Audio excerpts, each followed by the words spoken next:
Hello everyone, welcome to my YouTube channel. आप सभी का स्वागत है हमारे आज के इस वीडियो में। और इस वीडियो में बात करेंगे ग्रुप डी वैकेंसी और ग्रुप डी की क्वालिफिकेशन के बारे में। मुद्दा अभी भी गर्म है, जब से वैकेंसी आई है तब से लेकर ये जो ग्रुप डी की क्वालिफिकेशन का मुद्दा है या नंबर ऑफ वैकेंसी का मुद्दा है, ये शांत नहीं हुआ है। और इसी के रिगार्डिंग कुछ अपडेट है जो मैं आपको इस वीडियो में देने वाला हूँ। मेक श्योर कि आप वीडियो एंड तक देखें और चैनल पर नए हो तो चैनल को सब्सक्राइब करना ना भूलें। आगे बढ़ने से पहले एक और अपडेट आपके लिए है। अगर ग्रुप डी की तैयारी कर रहे हो तो साइंस का इंपॉर्टेंट रोल रहता है ग्रुप डी में। तो किरण पब्लिकेशन की तरफ से आने वाली टीसीएस बेस्ड प्रीवियस ईयर की सामान्य विज्ञान की year wise and set wise ये क्वेश्चन बैंक वाली बुक आप ले सकते हैं, जिसमें 255 सेट आपको मिल जाते हैं। यहाँ पर सभी क्वेश्चंस को अच्छे से अरेंज किया गया है विद डिटेल्ड एक्सप्लेनेशन, तो आपको बहुत मदद यहाँ से मिलेगी। बाकी थ्योरी को कंप्लीट करने के लिए आप ये वाली बुक ले सकते हैं। वन लाइनर अप्रोच भी है इसमें, साथ ही यहाँ पर जो है पूरा सिलेबस भी कवर किया गया है। दोनों बुक्स को परचेज करने का डायरेक्ट लिंक डिस्क्रिप्शन में है। बाकी नज़दीकी बुक स्टोर से भी आप इनको परचेज कर सकते हैं।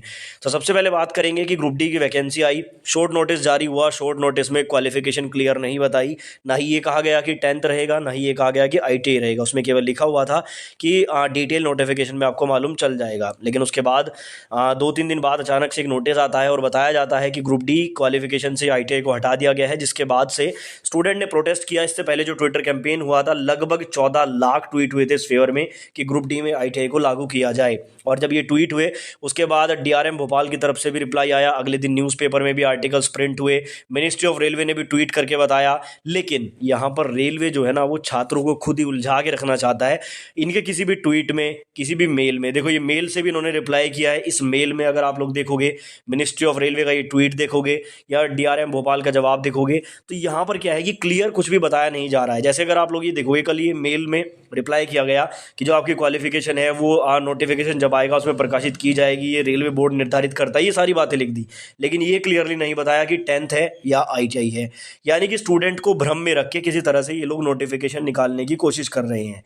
ठीक है ना। आपको पता है कि 23 जनवरी से आपका फॉर्म भरना स्टार्ट हो जाएगा, और जब नोटिफिकेशन आ जाता है, फॉर्म भरने स्टार्ट हो जाते हैं, तो उसके बाद चेंजेस होने की जो उम्मीद है वो बहुत ही कम रह जाती है। तो कहीं ना कहीं रेलवे ने भी एक नीति अपनाई है, फूट डालो राज करो। इस तरह की नीति आप लोगों ने पढ़ी होगी इतिहास में, अंग्रेजों ने इस नीति का उपयोग किया था।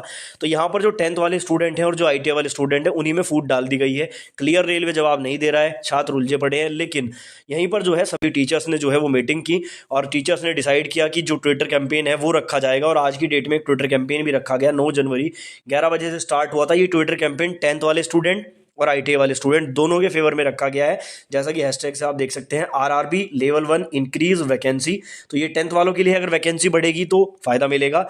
सेपरेट 10th एंड आईटीआई, यानी कि अब टीचर्स ने ये निर्धारित किया है कि इस ट्विटर कैंपेन से रेलवे को ये कहा जाएगा कि 10th के लिए अलग से प्लस आईटीआई के लिए अलग से वैकेंसीज ग्रुप डी में निर्धारित की जाएं, ताकि 10th वालों को भी नुकसान ना हो और आईटीआई वाले स्टूडेंट को भी नुकसान ना हो। इसलिए ट्विटर कैंपेन आज किया जा रहा है।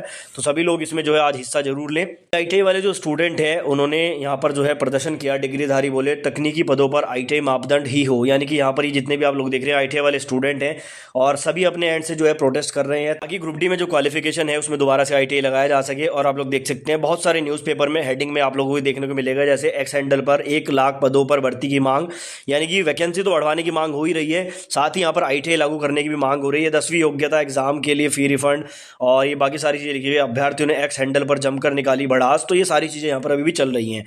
तो मेरा कहना है कि 10th वाले स्टूडेंट साथ ही आईटीआई वाले सभी इस ट्विटर कैंपेन में हिस्सा लें, सफल बनाएं और इसके जरूर से जरूर आपको कुछ ना कुछ परिणाम देखने को जरूर मिलेंगे।